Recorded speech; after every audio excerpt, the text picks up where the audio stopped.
Fala, massa do Galo. Bem-vindas e bem-vindos a mais um episódio da terceira temporada dos podcasts do canal do Bolivar, gravado sempre aqui no Bar do Salomão, um templo sagrado do torcedor atleticano, na Capela Sistina, na Rua do Ouro 895.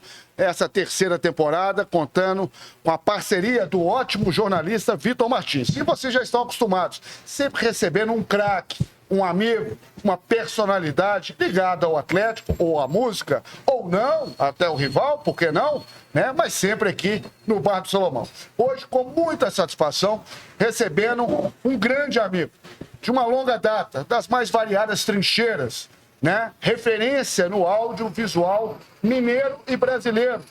Eu me refiro a ele como o mago do audiovisual, da CISAP, da aviação cipó, da arrumação, do sertão, de Curvelo e do Galão Sertão também, por que não? Porque também carrega no coração o Clube Atlético Mineiro. Estou falando de ninguém mais, ninguém menos que o grande amigo Carlos Rivas. Grande Carlos Rivas. Satisfação. Você jamais podia imaginar estar aqui à frente das câmeras. Mas é com uma satisfação demais, porque ainda mais com o Vitão. E com o Saulão. E com o Salomão, aí só, mais um craque. Aí já vai fechando muitos ciclos, muitas histórias, né? E é uma satisfação, Bolívar. A satisfação é toda nossa. Eu tenho certeza, nós temos muito para falar do Galo, da vida, do Galo em nossas vidas, né, Vitão? O Carlos Rivas, que é realmente uma referência do audiovisual mineiro, é o comandante da CISAP, da aviação cipó, que muitos conhecem. Nina Abreu, chegando aqui, daqui a pouco vamos conversar com ela também. Vem cá, a presença feminina é sempre muito bem-vinda. Prazer vê-la, estamos gravando. Beijinho. Daqui a pouco a gente conversa. Tá? Grande Nina Abreu, Federação Mineira, a Mineirão, futebol feminino, Instituto do Galo, vamos falar de muita coisa. E é um prazer realmente recebê-lo também, Ribas, porque a nossa amizade já vai para mais de 20 anos, né? Foi a chegada no Alterosa Esporte, você com a CISAP, você com esse trabalho. Há quantos anos a CISAP, o Arrumação, por exemplo? Mas antes disso, eu falei do Sertão. Você é de Curvelo, né? Modéstia à parte, eu sou curvelano, como diria o ministro do Supremo, Adalto Cruz Cardoso, né? E quando, uma vez indagado lá, o curvelano, ele pronto, modéstia à parte, sou curvelano. Aí depois, Zé de Alencar, quando recebeu o título de cidadão honorário, falou o mesmo. E a gente brinca que o mundo nasceu em Curvelo e foi expandindo. Foi expandindo. Então, ele é o centro de Minas, Minas é o centro do Brasil, o Brasil é o centro do mundo, então, né? Ali é o centro geográfico de Minas, Geográfico. Tem uma briguinha com o Corinto ali, se é lá ou não, o Paraúna, ali, presidente Celino, mas nós estamos ali no centro geodésico de Minas Gerais, né? Então, como Minas é uma síntese do país, né? Então, Curvelo ali acaba sendo com assentos, e Guimarães Rosa, no Grande Sertão Veredas, ele conseguiu colocar na primeira página de todas as traduções, a palavra Curvelo está no centro dessa página. Então pode estar em russo, em tcheco, em romeno e tudo, mas aí Curvelo está lá no centro, sabe? Guimarães Rosa, que é de Código tá quantos quilômetros ali? São 30 e poucos quilômetros. Mas ele mesmo fala que a literatura dele, a Curvelo é a pátria da literatura dele, porque quando ele saiu dali do armazém de São Clodoaldo ali, na frente da estação, e primeira vez que ele atravessou o Córrego do Onça ali, que indo para lá, que ele viu que o mundo era mais que aquilo, né? Que ele só escutava as histórias ali dos trens de ferro ali, o pessoal chegando, passando. Mas que o primeiro estímulo dele de criar as odisseias dele foi a Curvelo, e inclusive até meu bisavô era amigo de infância dele à época, assim, sabe? Ele que é diplomata, escritor, médico, né? Eu tive outro dia indo lá pro Vale de Jequitinhonha, que é onde meu coração bate mais forte. Faço questão sempre passar por Codisburgo, ali no Museu Casa de Guimarães Rosa. Atleticano Guimarães Rosa? Bom, eu acho assim que não havia... Ele é o seguinte, tem uma... Eu não quero ser capcioso, mas ele nasceu em 1908. Então já nasceu. Já nasceu no ano que o Galo foi fundado. E eu acho que tem uma história ainda não é totalmente certificada, que ele recebeu o Atlético quando ele era cônsul em Hamburgo, se eu não me engano, na época daqueles torneios que o Atlético participou lá. E ele foi mais do que como autoridade. 1950? Foi. Então ele enfim, tem essa história, eu acredito. Inclusive tem uma música do Luiz Cláudio, que é baseada num poema dele, que ele conta, né, que o galo cantou na serra da meia-noite. Aí ele traz o galo, né, como uma metáfora de muita coisa. Mas eu não quero causar polêmica, não, mas para mim, se ele não for, fica sendo Você sabe que nós temos a Galo Cordes, né, Vitão? E Carlos Ribas. Realmente um prazer recebê-lo aqui. O Carlos Ribas está sempre nos bastidores. É realmente um papa quando se trata do assunto. E hoje temos um prazer, né, só? Está sempre aqui de recebê-lo. Mas o pessoal da Galo Cordes, lá de Cordisburgo, fala que João Guimarães Rosa, né, era atleticano. É aquela história, né? Pão ou pães é questão de opiniões. Pois é. E outra coisa, aproveitando a deixa do Saulo, eu frequentei muito aqui na época que eu estava muito próximo do Dudu. Eu cheguei na Alterosa para fazer o programa Arrumação com o produtor artístico. Que ano? Foi em, acho que 91, uma coisa assim. Aí eu fiquei durante lá 5 anos como produtor e musical, né, trazendo ali a MPB toda e tudo. E a época a Alterosa tinha uma Alterosa Cinevídeo, que era uma produtora muito poderosa no Brasil. Então a gente convivia com muitos diretores, com muita gente, fazia comerciais enormes e tudo. Então a gente foi fazendo a pedagogia do olhar ali, etc e tal, e foi entranhando e conhecendo televisão ali. Aí eu vi o Alterosa Esporte nascer, e o Rodrigo Scoralic me chamou para comprar grama sintética lá e para fazer o cenário ali. Era uma tendência, na época eu era fã do Minas Esporte. Claro, uma referência. Eu ficava meio cético, porque era uma coisa, para mim, não funcionaria. Assim. Na época a gente achou o formato meio ousado. Assim. Você falou do Alterosa Esporte? Do Alterosa Esporte. Aí, mas na época foi o Rogério Correia, era o Carlos Cruz. Neuber? Não, Neuber e Toledo. É a primeira formação da bancada democrática que faz sucesso até hoje. Isso. Né? Aí depois, passou um tempo, eu levei o Agnaldo Timóteo lá no Arrumação, e aí o Dadá começou a frequentar lá a plateia. Até animador de plateia era Gorete Milagres, que era animador. Aí o Arnô ficava olhando, a gente acabou indicando ela à época para a Praça é Nossa. Aí eu cheguei lá no camarim do Aguinaldo e falei, o Dadá tá aí na plateia e a Gorete tá louca que ela não consegue contar a plateia, porque todo mundo lá tirando foto com o Dadá. Aí o Aguinaldo, ô menino, traz o Dadá, traz o Dario aqui no camarim. No camarim. Aí chegou pro Dario e falou, mas Dario, eu vou te levar para ser vereador no Rio, ou em São Paulo, na época, não lembro. Você não pode ficar aqui não, você é uma figura... Na época eu acho que ele estava até meio deslocado, assim. Estava no ostracismo. Aí eu lembro que eu encontrei, saí do camarim, eles ficaram conversando, e o Rogério e o Rodrigo estavam comentando. Eu falei, gente, ó, quem sabe, né?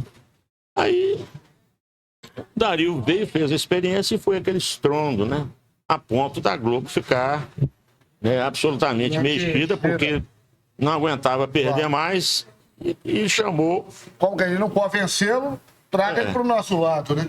E ele fez mesmo a gente sabendo que ele não enquadrava nos padrões, chamados padrões globais de comportamento e de crônica. E aí, na época, foi uma coisa do dia para a noite, o Dudu teve que vir, né, para lá.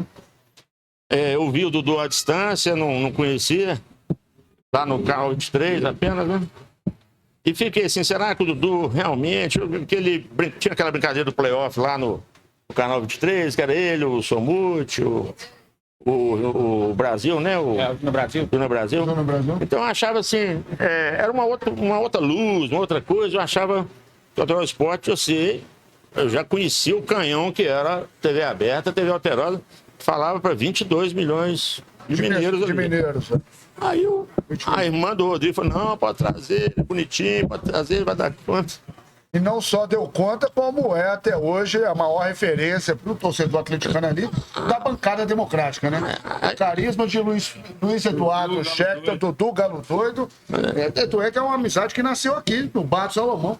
Aqui que eu conheci o Dudu também. E aí, assim, se você cortar agora, eu ficava achando que eu fiquei só na dúvida, né? Mas depois que aí, o Rodrigo falou, ó, me ajuda a tomar conta dele aí, porque o trem estourou. Aí ele foi mais ainda, né? Então eu recebi e-mail lá, apesar de ser cruzeirense, eu gosto mais do Dudu. Uma vez, aí eu comecei a aproximar, eu comecei a criar um staff para ele também. Criamos o site dele, criamos a estrutura, na época só tinha um Orkut. Aí uma vez nós inventamos no Independência e estava assistindo o jogo Isso na antiga Independência. Na antiga Independência, num gol aqui, falava, vamos dar a volta para assistir no outro.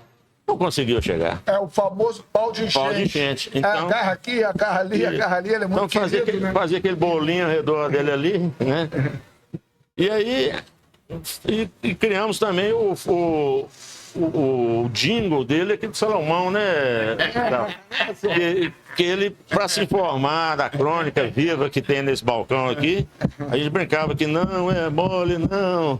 O conteúdo do Dudu vem do Bar do Salomão. Porque ele escutava as críticas aqui e no outro dia chegava lá e ratificava. E teve, inclusive, uma situação, o Solo vai lembrar, não sei se Pitão sabe, Ribas certamente, que o Paulão, grande amigo nosso, né, frequentava aqui. O Paulão tá sumido, né, Solo? Parou. Mas tava sempre aqui, né? E teve uma situação, uma briga uma vez lá no Mineirão, e o Dudu veio pra cá, e o Paulão falou com ele, Dudu, você vai ter que falar isso, tem que falar não sei o quê, tal, não sei o quê. O Dudu chegou no programa lá, no Alterosa Esporte, canhão de audiência, e falou mais ou menos aquilo que o Paulão tinha falado. Parece que o negócio pegou mal pra danar, né? E aí, no dia seguinte, ou na próxima oportunidade que eles se encontraram, Dudu e Paulão falou com ele, você é doido de falar aquilo, senhor, não era pra falar aquilo. Não, mas você que falou, senhor. Tanto é que uma das grandes sugestões que o Dudu me deu, e foi valiosíssima, para mim a mais valiosa, é o seguinte. Quando você trabalha em televisão, ainda mais com um alcance desse, né? 20 milhões de pessoas, 847 municípios. Só não pegava em 6, no Triângulo Mineiro. Isso. Berlândia, Beraba e a Beleza de Araguari. Não é isso? Isso. A Beleza de Araguari. Então, mas são 20 milhões de pessoas. Então ele falava, fale sempre no seu coração, que você sempre estará exposto e será julgado. Mas seja condenado ou não por aquilo que você acredita. Né? E essa situação do Paulão, eu acho que foi muito em função disso. Não, e o Dudu virou um símbolo do galo ambulante, assim, né? Então, eu, assim, depois de várias outras atividades, eu lembro de ir com ele no Mineirão, ele ser hostilizado por atleticanos. Porque, às vezes, essa natureza artista e comunicadora, natural, até, às vezes, muitas vezes inocente, assim, ele mandou uma vez um abraço para uma turma da Máfia Azul de Neves. De Neves. Pô, a loucura veio hostilizado na época, assim, era alguém de lá. Então, assim, e era uma bobagem a época, eu acho que talvez isso hoje não caiba mais, e na época talvez já estava mais à flor da pele. Então, ele com certeza encarnou, né, inclusive, tem que fazer justiça, que o grito do Galo Doido, né, que surgiu de uma fala dele, ele falava Galo Doido. Isso, e o Galo Doido, senhor, o Galo Doido, aí aquilo a torcida retribuiu com o canto. E pegou, né? E depois materializou no mascote, né? Ele até nunca viu aquilo como algo venal. Não vou patentear, não. Ele sempre da natureza dele, essa comunicação natural. E ainda fazer o bordão. Bicho. Bicho. A cara do Galo. E você falou aí que você achava que não daria certo, né, o Alterosa Esporte. Hoje é um programa mais do que consolidado, tem uma baita audiência, tanto na TV aberta, quanto também no YouTube, é uma audiência muito grande. Quando é que foi que você percebeu? Você falou, não, os caras acertaram aí, isso vai virar um show, vai virar um sucesso. É porque, na verdade, é o seguinte, a crônica era muito assim, de matéria, de jornal, matérias prontas, e depois comentários. Mesas redondas eram aos domingos, né? Onde você tinha mais tempo, às vezes até para discutir mais aprofundadamente, né? E você não, em tese, não tinha torcedor participando, né? Os cronistas. Você, e ao mesmo tempo, por mais que você tenha um jornalista que ali já era difícil de revelar o time, mas que ele pudesse fazer uma defesa apaixonada do time dele, a crônica dele ficava em dúvida. Não, você tá sempre, né? Sempre você vai puxar para o seu lado de alguma forma. Então eu achava que aquilo, no tempo rápido, porque o programa anterior, que era, aliás, o outro programa, que era o Minas Esporte, eram jornalistas numa bancada, tinham o mesmo formato, mas não tinha as cores, o embate e o toque de humor. As pessoas eram folclóricas, mas não com o toque de humor. Então eu achava que o formato era muito elaborado para o horário, mas quem trouxe para o Alterosa Esporte, para a TV Alterosa, foi um antigo executivo de lá, chamava Ricardo Massara, que tinha visto isso num formato no SBT do Paraná. E assim, em Minas Gerais cada cidade tem um jeito diferente. Então, eu achava que teria que ser pessoas muito assertivas para aquilo dar certo no horário de almoço, que tem que ser tudo muito rápido, o pau tá quebrando, a pessoa tem que parar ali 10 minutinhos para ver o programa, né? Então, obviamente, a gente vai aprendendo. E assim, mas organicamente falando, passaram pessoas também pelo programa que não eram para aquele formato. Eram grandes jornalistas, mas não eram para aquele formato. E outros que também se transformaram, né, como verdadeiro personagem. O saudoso Neuber, por exemplo, era um grande jornalista, não era jornalista de esporte, era um jornalista de dia a dia. Dia a dia, de cotidiano, e acho que até de polícia também. De polícia. Igual o Neuber Soares, muito de polícia. Diário da tarde. Diário da tarde, Mas uma vez nós deixamos o Dudu aqui na casa dele, aqui no Salomão, daqui até na floresta ali, eu brinquei com ele, falou, ô Neuber, cá entre nós aqui, esse negócio de Supercopa, é meio um glaburguel, né? Esses concursozinhos assim. Ele dava cada pulo dentro da van. Só eu. Que você tá louco? E eu tive que até bloquear ele no Facebook na época, porque ele era um cara que virou combativo, virou um personagem mesmo. Falar em combativo, eu tive, logo quando eu entrei em 2005, para fazer as folgas do Dudu, né? Indicação do Bruno Tosh, que eu sempre faço menção pela gratidão que eu tenho ao Bruno Tosh, filho do grande Bob Tosh também.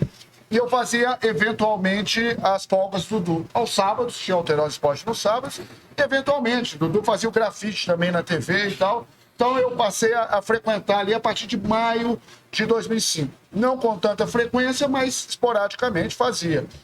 E teve uma situação, eu acho que nós estávamos, você dirigindo, porque o Dudu não dirigia naquela época, e nós fomos para uma festa de final de ano da TV Alterosa, né? Você dirigindo do lado e eu do banco de trás, acabando de entrar na televisão. Aconteceu um episódio que é famoso em Belo Horizonte. Falaria sobre isso? Tem alguma dificuldade falando sobre isso? Não, na verdade é muito engraçado, porque assim, também o Dudu, ele tem essas histórias que parecem surreais. Para contextualizar, a gente tem que vir com a ideia do filme Matrix na cabeça, né? Porque tinha o Iceman, que é o Homem-Gelo, aí jogavam as pedras de gelo no Dudu, e Dudu meio desviando. Porque, assim, foi aniversário de um certo programa lá na TV, e nós fomos para uma festa. E aí a turma, já talvez um pouquinho exaltada, obviamente todo mundo vem cantar uma música. Ele, né, já tinha sido um artista famoso com a banda, cantou a música dele, tudo lá do Easy Rider. Aí é lógico que a turma puxou o hino do Galo e cantou o hino do Galo. Aí o pessoal lá do Barrão Preto achou que estava na minha festa, não! Aí começaram a vir pedras de gelo na direção do palco. Aí eu e o Bolívar, nossa senhora, pelo amor. Aí o Dudu desviando. das pedras. Mas levou na boa, né? Eu já vi essa versão, mas é mais apimentada. Tem mais elementos da história. Mas assim, é para você ver que realmente, né, o Bolívar já teve umas histórias também, né, parecidas, mas essa assim, você vê que foge. E é muito o que eles vivem ali. É um reality mesmo, né? Então não é nada falseado. Então. Não tem enredo, não, né? Ali você tem um espelho, né? Mais ou menos vai seguir aquilo ali. Mas a partir do momento que a câmera liga, é cada um de alguma forma defendendo o seu lado. Isso aí você falou. Ele falou história, você falou de câmera, você falou de roteiro que a gente não tem. Então vamos voltar lá no início. Eu quero saber como que foi. Você deu por conta de você ser atleticano, a primeira ligação sua, a primeira vez no Mineirão. Como é que foi esse processo? Você sempre foi morando em Coveiro, ou você foi vindo para Belo Horizonte? Como que foi essa história do Carlos Ribas se tornar um grande atleticano? Vitão, eu acho o seguinte, acho que o Galo também, só o Galo une, né? Só o Galo nivela. Então nivela todos, nós todos somos atleticanos e tornamos grandes por sermos atleticanos. Então assim, eu em Curvelo, obviamente, meu pai, né, meu irmão mais velho, que me levou, né, me batizou, na época onde a gente tinha o privilégio de ver aquele atleta dos anos 80. Eu nasci em 71, me tornei campeão, né? Pequeno, já nasceu campeão brasileiro. E pegamos ali na infância, no início da adolescência, aquele Atlético maravilhoso, né? A gente foi praticamente campeão mineiro ali, né? Então agora, recentemente, com o novo Hexa, eu lembro de eu ter aquelas flâmulas todas e tudo. Então, assim, a gente tinha um hábito de pegar um galo vivo no galinheiro, né? Isso para mim era uma aventura, sentar no capô lá do Corcel doido do meu pai e sair para a rua buzinando, né? E a gente recebia o duplo sinal da Bandeirantes, né? Naquelas transmissões maravilhosas do Zé Lino. Flávio Carvalho era repórter de campo. Zé Lino Souza Barros. Então, assim, então foi uma coisa assim, que você não tinha como também uma alternativa de ser outra coisa, né? Então a gente nasceu, foi gestado, criado em cima disso. E meu pai tinha uma carteirinha de torcedor que ele fez aqui em Belo Horizonte quando ele morou aqui. Então, para mim, aquilo ali era uma espécie de chancela para algo assim. É como se eu fosse um documento de identidade. Olha, eu não posso sair dessa, não tem como não sair dessa. Né? E obviamente, quando vim para cá, com meus primos aqui, o Bolívar conhece, meus primos Eduardo, a gente ia no Mineirão justamente quando o Mineirão ainda recebia 100 mil pessoas, né? 80 mil pessoas, 90 mil pessoas. Então, assim, todas aquelas, aquele período entre os anos 80 até o meados de 90, que foram altos e baixos, tobogãs, decepções, roubalheiras, etc. Né? Isso tudo foi cada vez nos deixando mais... Porque a gente tinha lá a arquibancada cimentada do Mineirão para a gente chorar as mágoas e também ralar os joelhos quando precisava revirar. Você lembra do primeiro jogo do Mineirão? Você lembra? Eu acho que o Atlético e Português. Eu lembro a primeira vez que eu vi o gramado do Mineirão. Assim, foi a primeira vez que eu vi o mar, assim, né? Então, vai subindo ali, vai vendo aquela faixinha verde ali, aí eu sei como se eu tivesse, né? É uma experiência epifânica. Inesquecível, né? Agora, Curvelo é considerada a cidade dos 100 galos ou dos 1000? Eu falo que é dos 3 mil galos, porque lá tinha, lá além dos quintais, né? Dos galos, noites e quintais, todo quintal tinha um galinheiro, né? E como um galo, para anunciar o dia, tem que chamar outro... É uma rede. Então você abre a janela e eu até desafiei o nosso amigo Gideon e o Fred Melo Paiva para colocar no filme do Galo que eles produziram lá com o Elvésio, a gente tem esse som assim, né? Um galo manda para o outro manda para o outro e vai formando realmente uma rede de galos. Isso. Né? E lá tinha uma coisa horrorosa assim, hoje, mas a época era comum, lá tinha uma rinha de galo que vinha gente do Brasil inteiro, chamava Cox Club. Então, assim, o pessoal ainda criava esses galos ainda em casa, sabe? Então, obviamente, que o ato de ter quintal em casa e ter enfim, o galinheiro para ter o ovo, ter a galinha, ter o franguinho no final de semana, ainda tinha também esse negócio da criação de galo. Então, para nós era quase como você está vivendo em Roma, né? Antiga, você não tinha ainda com as glórias dos gladiadores atleticanos da época, né?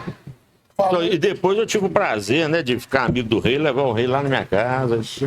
O rei que participou conosco aqui, né? O rei é nosso grande. É o nosso grande amigo, a nossa grande referência, né? E temos grandes outros amigos também em Curvelo, né? Sans Baioneta. Sanzinho, Fábio Davis. Isso, que inclusive sempre foi muito generoso, né? Com muita gente, já fez grandes encontros na casa dele, lá, né? Até hoje lá em Curvelo também. E nós fundamos lá em Curvelo a Legião Galo Sertão, Legião Galo Sertão. Que acabou... Sertão da Massa. Isso, acabou aglutinando gente e hoje um fragmento dela criou lá a Confraria Curvelândia, que é uma turma de empresários que ajudam muito a cidade em outras atividades beneficentes e tudo.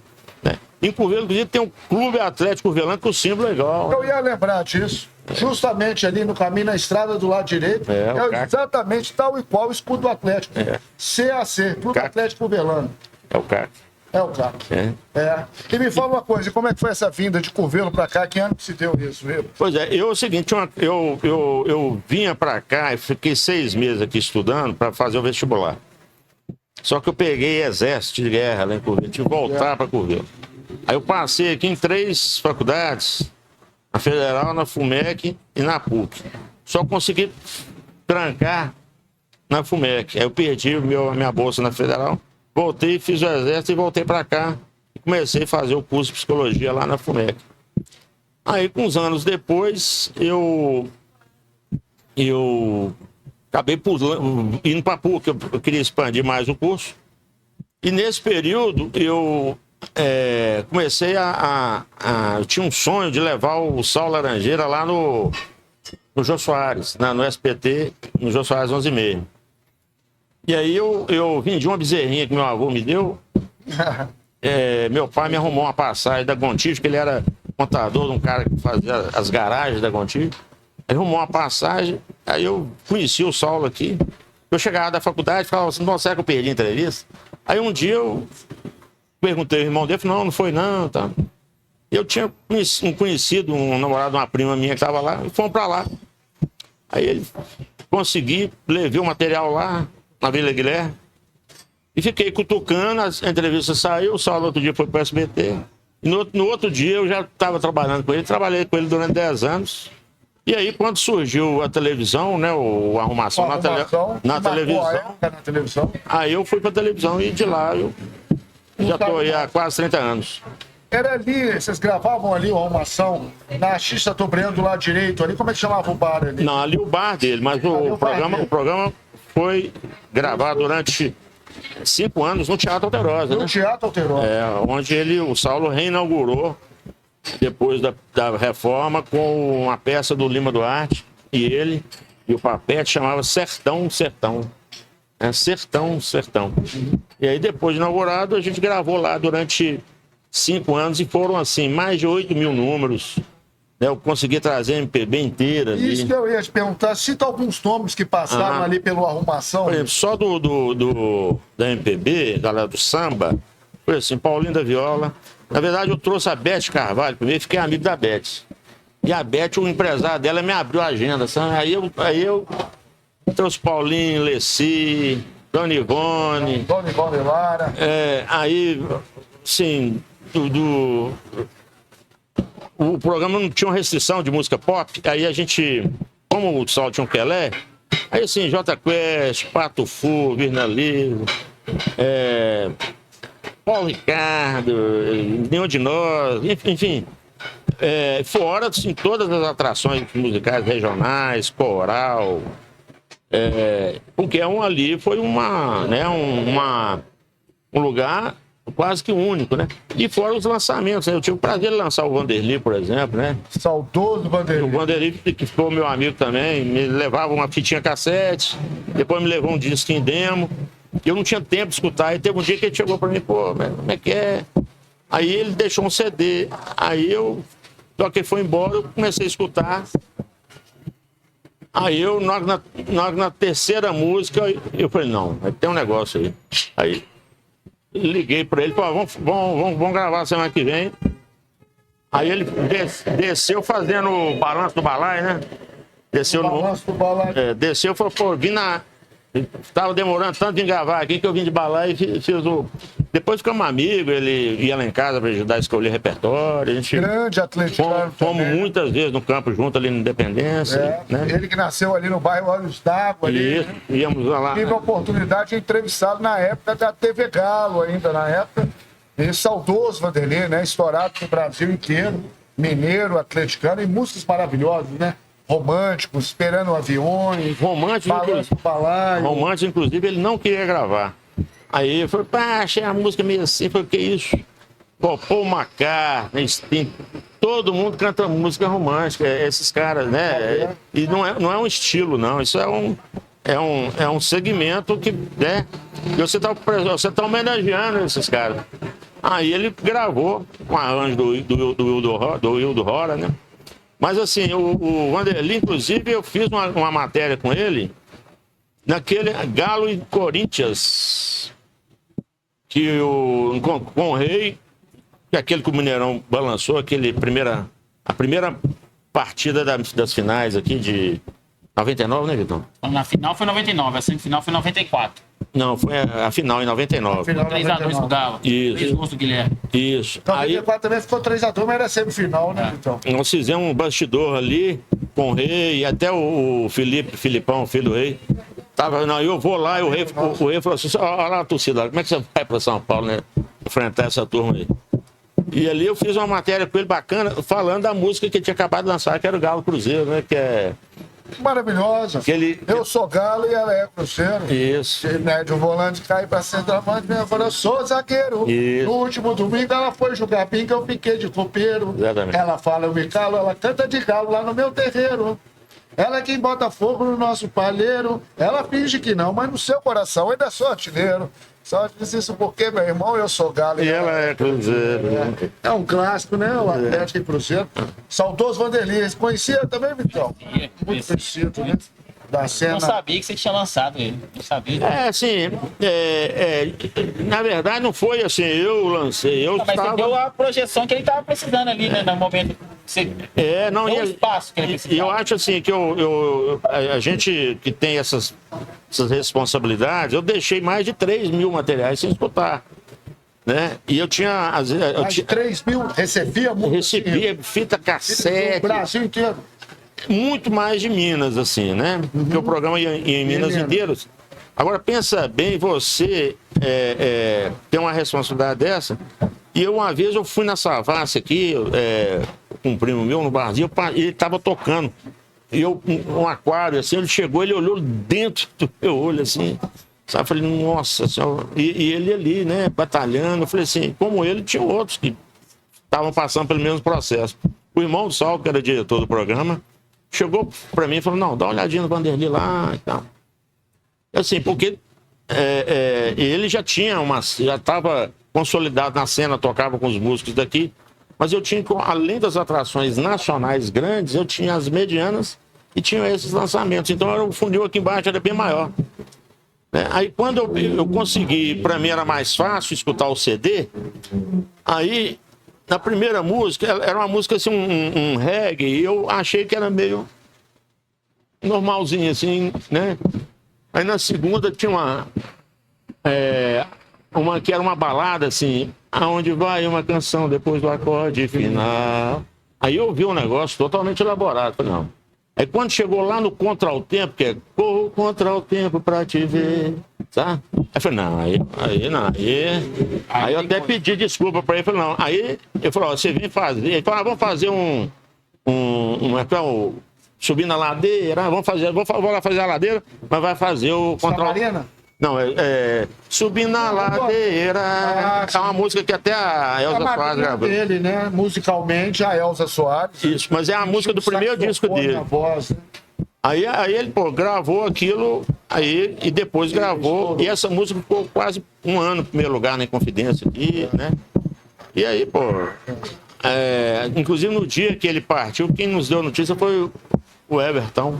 Everton Guimarães? Tá lá na... Grande Everton, que teve aqui conosco também. Sim, um dos maiores comunicadores que nós temos em Minas Gerais.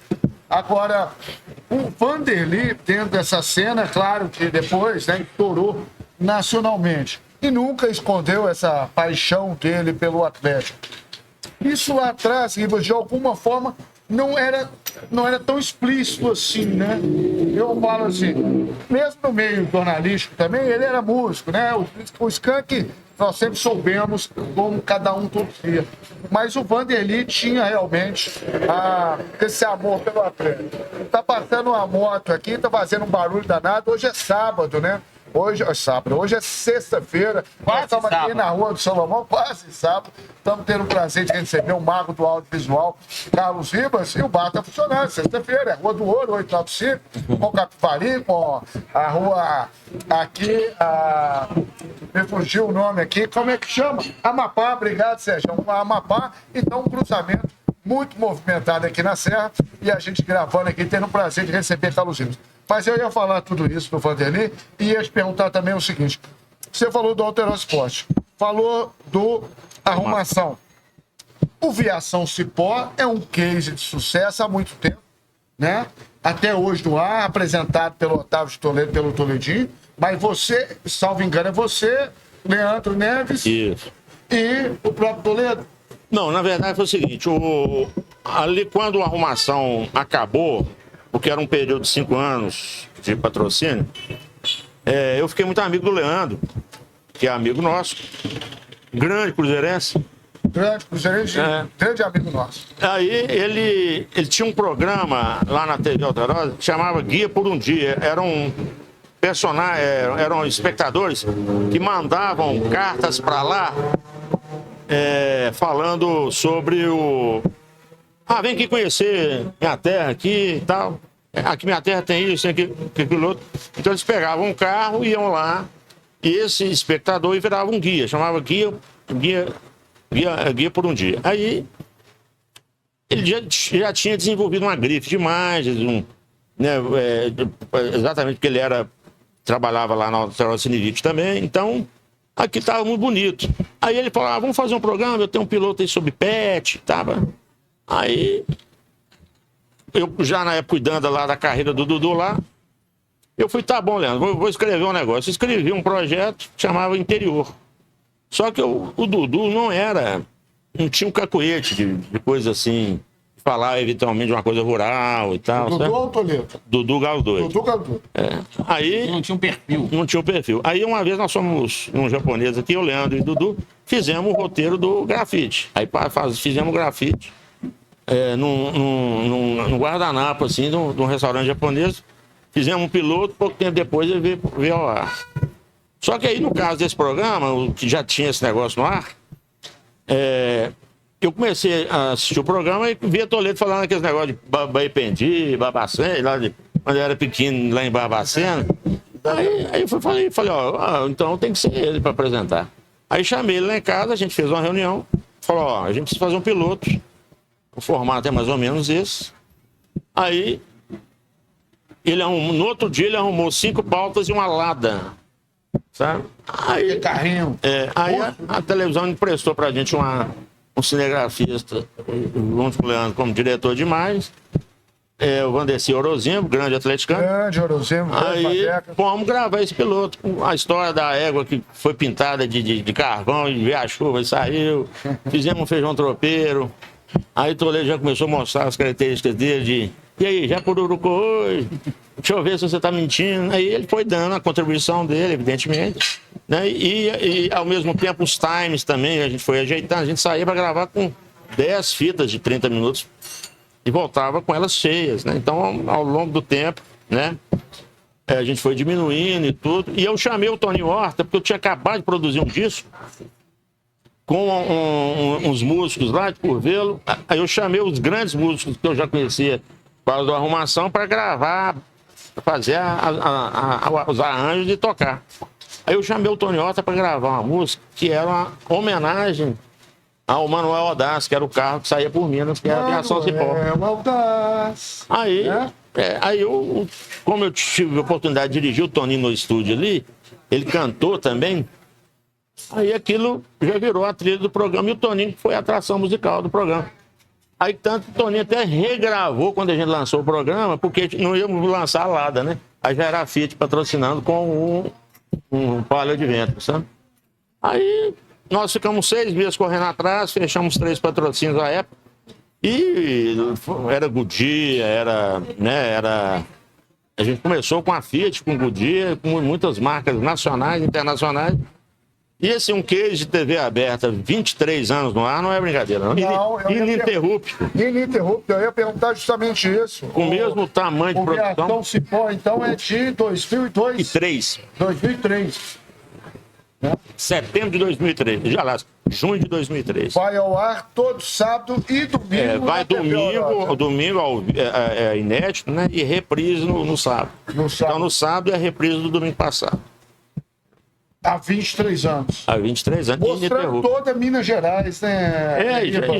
A gente já fez, né? O Nordeste todo, já fizemos a Amazônia 3 vezes, já fizemos Argentina. Temos uns especiais maravilhosos, assim, de Buenos Aires, de Manaus, de Foz do Iguaçu, do Nordeste. Fizemos agora recentemente Natal, sabe?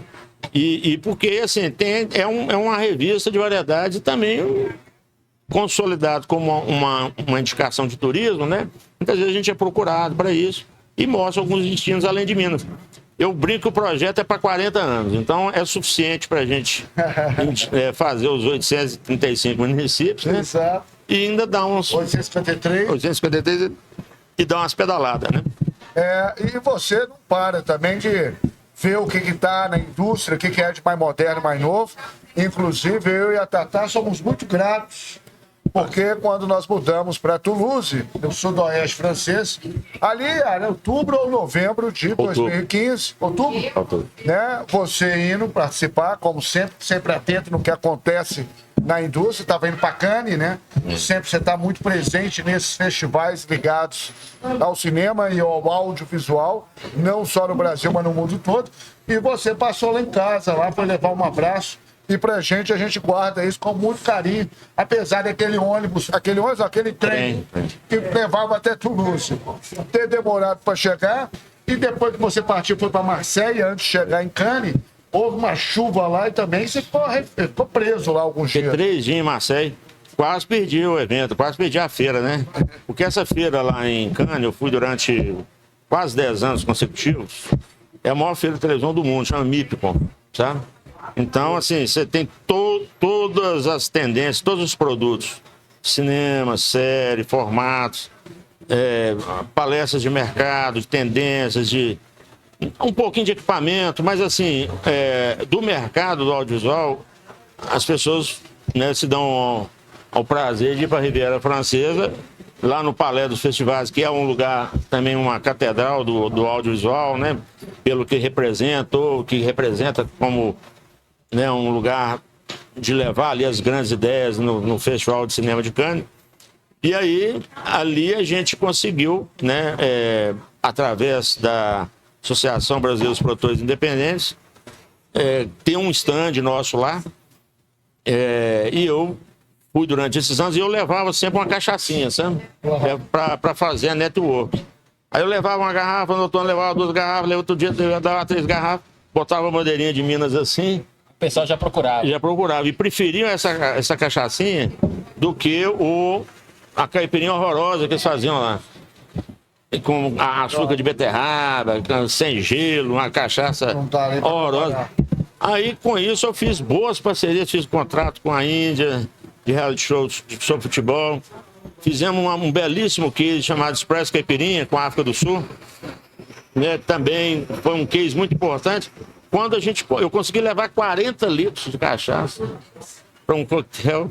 É quase um exportador. E depois, numa feira aqui no Rio, que é o Rio Content Market, que a gente conseguiu fazer lá uma festona lá com 1.000 e tantos convidados pro Expresso Caipirinha. E agora, recentemente, você mandou para mim um teaser, né? Sobre a cachaça, e aliás, tá ficando espetacular, né? Fala um pouquinho. Na verdade, como eu virei também uma garrafa de cachaça ambulante, e com muito orgulho eu defendo a cachaça, como um spirit, né? Como um destilado que está na prateleira de cima.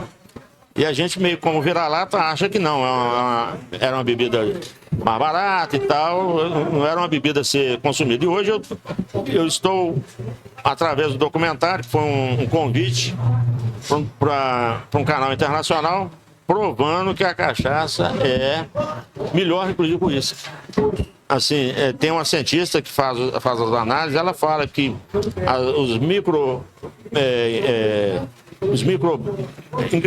eu esqueci o nome técnico, mas a cachaça tem presença de microbiologia nele, que as notas de sabor são maiores que o do uísque. Porque o uísque é refiltrado e tudo, e aquilo ele fica mais álcool do que bebida. Álcool com carvalho do que bebida. E a cachaça ainda mantém uma vida. Então nós estamos provando isso, sabe? Através desse documentário que eu já te mandei hoje. A gente ainda não fez a parte da produção ainda, porque a safra está chegando. Tem uma previsão de quando vai ser? Eu acredito que deve ser lançado agora, em setembro, outubro. Mas ele é para o mercado internacional, né? Então, assim, ele ficando pronto esse ano, ele já deve ser comercializado a partir da programação do ano que vem. Quem é mais curioso é apreciador da cachaça, né? Cachacista, né? Tem a diferença do cachaceiro para o cachacista, né? Porque na verdade é o seguinte, antigamente a imagem do Zé Carioca dando a cachaça pro Pato Donald, que ele dá aquele bafo de fogo, aquilo lá, porque antigamente eles não separavam a cachaça, que é chamada de cabeça, e a cauda, misturava aquilo tudo e aquilo é álcool, né? Então hoje eles separam, põem o miolo dele ali para conservar, e ali, conforme o Master Blender que fizer, o cara que souber fazer a fermentação puxando para um determinado tom, a forma da madeira também, como ele vai ser, o tempo que ele vai ser armazenado, vira um blend maravilhoso. Eu acabei de chegar numa feira lá de Brasília, e assim, os números são impressionantes. É o destilado mais comercializado, e não é a bebida a mais barata que cresce, é a chamada cachaça de alambique, né? Então isso é um pouco ou muito de preconceito mesmo, sabe, Bolívar? E eu acho que depois do filme, inclusive o filme tem um nome em inglês, mas em português está A Jornada da Cachaça, mas eu acho que o nome em inglês eu fui feliz em batizá-lo, que é assim, Cachaça de Brazilian Spirit. Então ele não só vai ser consolidado como espírito brasileiro, né? Como tem a vodka, como tem o uísque, como tem a tequila. Só que basta nós agora. Você vê, até a garrafa hoje é diferente. Né? Tem garrafas de bebida, de alguma forma, que tem outro patamar. Mas tem garrafas de R$1.800. O Vitor está falando da cachaça, me deu até água na boca. Só serve uma dosezinha de uma amarelinha para mim. Você sabe que eu tenho mania de brincar? Me presta ela aqui. Que cachaça, antes de beber, eu cheiro ela. Tem que cheirar. Se eu arrepiar, eu não bebo. Eu sempre falo isso. Mas nunca arrepia, né? Nunca arrepiei. Obrigado, senhor. Essa é da mesma, senhor? Amarelinha? Cachaça menino, Titi. Titi, hoje é sexta-feira, hoje a gente pode. Não, hoje não. Ah, nossa. Nem hoje em dia não, cachaça não, nem cachaça, nem cerveja, nem nada. Tem um amigo meu que antes de tomar cachaça, ele tampa o nariz. Pô, mas você vai tampar o nariz, você vai perder o melhor da cachaça, que é sentir o cheiro. Ele fala comigo assim, Rio, eu gosto tanto de cachaça, eu senti o cheiro dela, me dá água na boca, eu gosto de tomar ela pura. Então, a cachaça tem todas essas referências, né? Tá maravilhoso, tá lá o Gui Veloso ali elogiando a cachaça, tá lá Haroldo Farandes também, a turma na técnica, acompanhando. Falar disso, a turma que tá acompanhando. Ô, Cris, dá uma palavrinha aqui pra gente aqui, dá um alô aqui. O querido professor Cristiano Stalenhess está sempre conosco no pós-jogo também, né, Vitão? Sempre. No pós-jogo, do nosso pós-jogo. Sempre que possível. E aí, Cris, tudo bem? Bem-vindo, prazer em vê-lo pessoalmente, né? Eu que agradeço, e sempre com o Carlos Ribas, que é uma das pessoas mais gentis, mais cultas, e com um olhar... Ô, professor, não me faça chorar. O pouco que eu sei sobre audiovisual, eu aprendi com o Ribas. E depois que eu aprendi algumas coisas com ele sobre audiovisual, nunca mais a minha visão de audiovisual foi a mesma, né? E além dos grandes programas que ele produziu, uma observação importante é a capacidade dele de trilhar, né, de colocar a trilha sonora nos programas. Eu acho que ele devia falar um pouco sobre isso. Não, mas assim, isso é a música, ela foi minha aliada. Eu devo realmente a música, quando o Bolívar fala, porque eu não sou um fotógrafo de natureza, eu tenho aquela coisa do olhar ali, que talvez venha lá de minha mãe, artista plástica, mas realmente a música, eu não consigo desassociar a música de tudo que eu fiz, realmente. Comecei como produtor musical, mas quando eu comecei realmente a editar, eu lembro que a primeira edição do Viação Cipó foram 3 meses para editar. E eu lembro que eu ficava achando aquela notinha para começar a abrir uma cena e tudo. E dali realmente começou essa grife. Você tem muita sensibilidade e muito perfeccionista também. Muita sensibilidade, né? E assim, nós estamos no continente, né, afastado, fora de um grande centro de produção de audiovisual que é Belo Horizonte.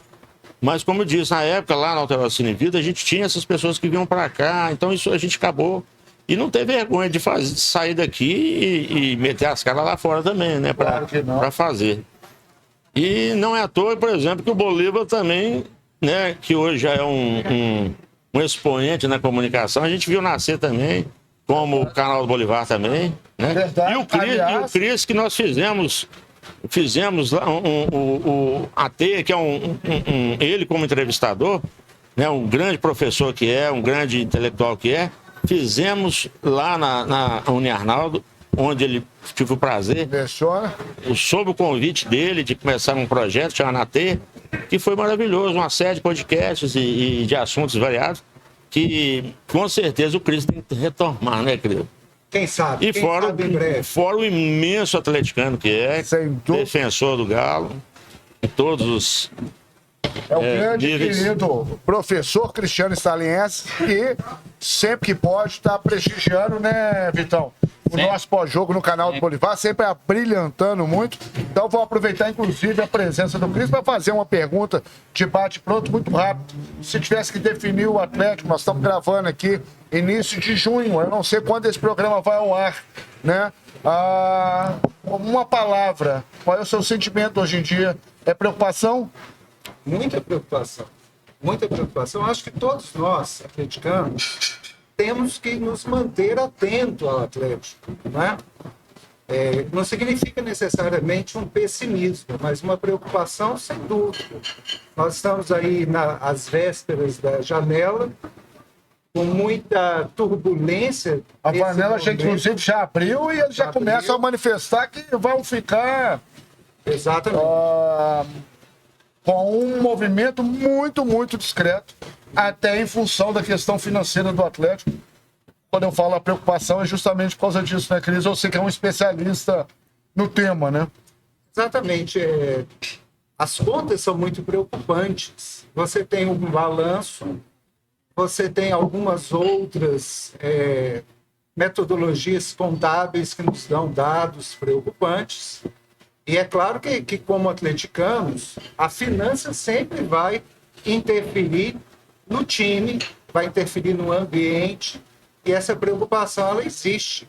Mas a gente também espera que as pessoas que sejam responsáveis pelos clubes, pelos seus acionistas, controladores, possam, de fato, buscar alternativa. Todo atleticano quer o bem do Atlético, né? Sem dúvida.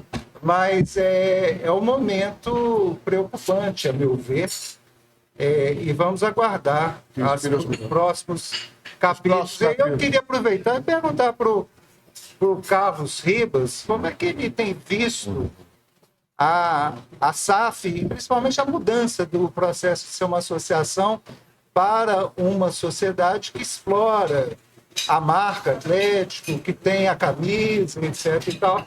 Se você viu esse caminho de uma forma natural e se alguma coisa mudou assim, na sua relação com a Atlético. Cris, eu acho o seguinte, eu não tenho, né, os predicados como professor, né, como alguém do direito, alguém da contabilidade, mas assim, obviamente, a gente eu como empresário, eu sempre vi o que é certo e o que é errado. Então, assim, a grosso modo, para o grande público, a ideia era o seguinte: não, se o empresário vai assumir, ele vai consertar, porque esse negócio de clube é meio frouxo, né? Só que, assim, você não pode materializar algo de um tamanho, né, que é um legado de vida, é uma religião, é uma coisa imaterial. Isso não cabe no bolso de ninguém, sabe? Eu acho que isso aí, eu não posso falar assim, agora o Galo é meu, tá no meu bolso, né? Você pode comentar isso lá fora. Mas o Cris fala uma coisa que é verdade, ninguém é dono de pessoa, nem de pessoa física, nem de pessoa jurídica, né? Podemos tratar como investidores, como gestores, mas dono, ninguém é dono. Pois é. Pessoa. Tô certo ou tô errado, Cris? Certíssimo. Nem de pessoa física, nem de pessoa jurídica. Não é objeto ao qual possa ter propriedade. A relação entre os acionistas e a SAF do Atlético é uma relação de sociedade. Né? E nós nunca podemos esquecer que o Atlético é uma instituição, do ponto de vista sociológico, cultural. Ele é uma instituição popular, cultural, histórica. Instituição também não se tem propriedade sobre a instituição. Agora, é claro, controle, direitos econômicos, direitos e deveres, isso vai existir. Né? É claro que quando as pessoas falam que o Atlético agora tem um dono, elas estão se referindo a uma condição econômica de controle. Mas isso do ponto de vista técnico, o direito é equivocado, e do ponto de vista sociológico ainda é pior. Ainda é pior. E eu acho o seguinte, a impressão é importante. O principal é o seguinte: se isso, você vende um imóvel, você vende um lote ali, você vende uma coisa ali, você empresta um dinheiro aqui, você cobra um pouquinho de juros e pular, você cria essa relação, mas isso não quer dizer que realmente a gente personalizou o Atlético a um determinado grupo de pessoas. Porque se tudo é errado, nós voltamos para o coreto e refundamos o Galo. Exatamente. Porque esse é imortal, né? Esse está nas crônicas do Fred, Belo Paiva, nosso presidente da Academia Atleticana de Letras. Enfim, enquanto houver uma camisa do Galo pendurada no varal, durante a tempestade, nós o atleticano torceremos com todas as tempestades. Então, assim, se brincarem com isso, quer dizer, se isso der errado, a gente refunda o Atlético de alguma forma, porque ele não vai morrer por conta disso. Aliás, está no nosso hino, o nosso time é imortal, assim como é imortal a gratidão e o carinho que eu tenho por Carlos Ribas, mago do audiovisual. Satisfação. Vida longa ao canal do Bolivar. Você que é tão importante no lançamento do canal, responsável pelas vinhetas, responsável por toda a orientação da primeira temporada, mas desde sempre. Eu falo que nós somos amigos das mais variadas trincheiras. Grande, Carlos Ribas, obrigado pelo carinho. E o Vitão, tive a oportunidade de conhecê-lo também, na época daquelas gloriosas comemorações. Libertadores ali. Em 2013. Amigos em comum, fomos apresentar. Fomos. Aí, ali a gente... Parecia que a gente já conhecia desde menino. Claro, amigo não se faz, se reconhece. Foi igual o Cris, quando você me apresentou o Cris aqui no Bar do Salomão. Foi aqui no Bar do Salomão. Então, quero realmente... Vida longa ao canal do Bolivar. Vida longa ao Salomão. Mais um só. Mais um grande amigo. Obrigado, Vitão. Obrigado, valeu. Querido professor Cristiano Starlinhas. E obrigado, Massa do Galo. Mais uma prosa aqui nesse interesse tão especial para a Massa do Galo, aqui na Rua do Ouro, 895, Barra do Salomão, né, no templo sagrado do torcedor atleticano. Eu sempre falo, Capela Sistina. Capela Sistina, nossa Capela Sistina, né? E obrigado, realmente. Que isso, Boleiro. Prazer. Você que é centro do bastidor, viva o Galo. Massa do Galo. Se gostou, não deixe de deixar o like, fazer sua inscrição, ativar as notificações. Compartilhe. Recebendo uma personalidade, um amigo do esporte, aqui nesse lugar especial, essa terceira temporada, com o querido jornalista, ótimo jornalista, Vitor Martins, e hoje tendo o prazer de estar também com o Cristiano Talés, professor Cristiano Talés. Tá legal? É isso que eu tiro aqui. Um forte abraço para Fraternal e Alvinegro. Feliz só que eles têm um galo no coração. Valeu. É.